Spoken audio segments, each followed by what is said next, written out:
Government polytechnical college ठट्टो के मेहनती ऐं जाखोड़ी उस्ताद मरहूम लेक्चरार मुनवर हुसैन खुश्क की पहिरीं वरसी इंतहाई एहतराम ऐं अक़ीदत से कॉलेज में मल्हाई वई, जंहिंमें क़ुरान खानी ऐं ख़ैरात जो पिणु एहतमाम कयो वियो। मुनवर खुश्क यादगार कमेटी के इंचार्ज भक्त अली मेमण, आदिल मेमण ऐं फरहान मेमण तरफ़ां प्रोग्राम जो एहतमाम कयो वियो।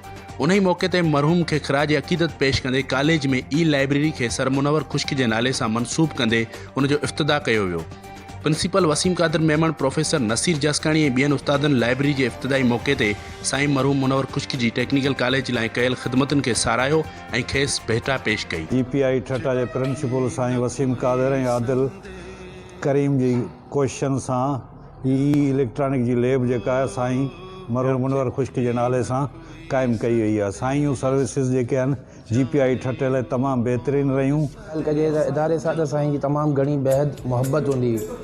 मरहूम खे साल त थी वियो आहे, पर मरहूम हितां दुनिया मां त हलियो वियो आहे हक़ीक़ी दुनिया में, पर मरहूम हमेशह असांजे दिलि में रहंदो। जेसिताईं असां में साह आहे, हयाती आहे असांजी, मरहूम असांजे दिलि में रहंदो, असां सां हमेशह गॾु रहंदो। अॼु असां प्रोग्राम साईं असांजो प्यारो दोस्त साईं मुनवर खुश्क साहिबु, उनखे विछड़ंदे असां खां साल थी वियो हलियो आहे, ऐं उनजी यादि में अॼु असां हिकिड़ो नंढिड़ो प्रोग्राम रखियो, हिकिड़ी क़ुरान खानी कराईसीं। ऐं उनखां अलावा असां ही लाइब्रेरी तव्हां ॾिसो पिया, ही लाइब्रेरी असां हुनजे नाले ते मनसूब कराई आहे। साईं जूं एतिरियूं काविशूं हुन कॉलेज सां हुयूं, साईं जी एतिरी महिनत, एतिरी मोहबत हिन कॉलेज सां बि जेतिरो ॿुधाए सघे ओतिरो घटि आहे। असांजी बि इहा ई कोशिशि आहे त साईं जे नक्शे क़दम ते हलूं ऐं हिन कॉलेज खे संवारियूं जीअं त हुन जी रूह खे ख़ुशी थिए।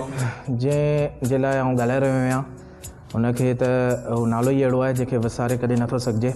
उन ॿियनि खे त ख़बर कोन्हे, पर मूंखे त उन एतिरो हिन कॉलेज में साथ ॾिनो जेको को सॻो भाउ नथो ॾेई सघे, त उनखे विसारणु त नामुमकिन ॻाल्हि आहे। अॼु उनजी पहिरीं वरसी आहे, असां उनजे लाइ क़ुरान खानी बि अरेंज कई आहे, उन ऐं जेको सो हिकिड़ी लाइब्रेरी जेकी तव्हां हिनजे नाले जा मनसूब कई आहे। सर हिन कॉलेज जे लाइ तमामु घणियूं ख़िदमतूं कयूं आहिनि ऐं हर मुमकिन कोशिशि कई हिन कॉलेज खे उथारण जे लाइ।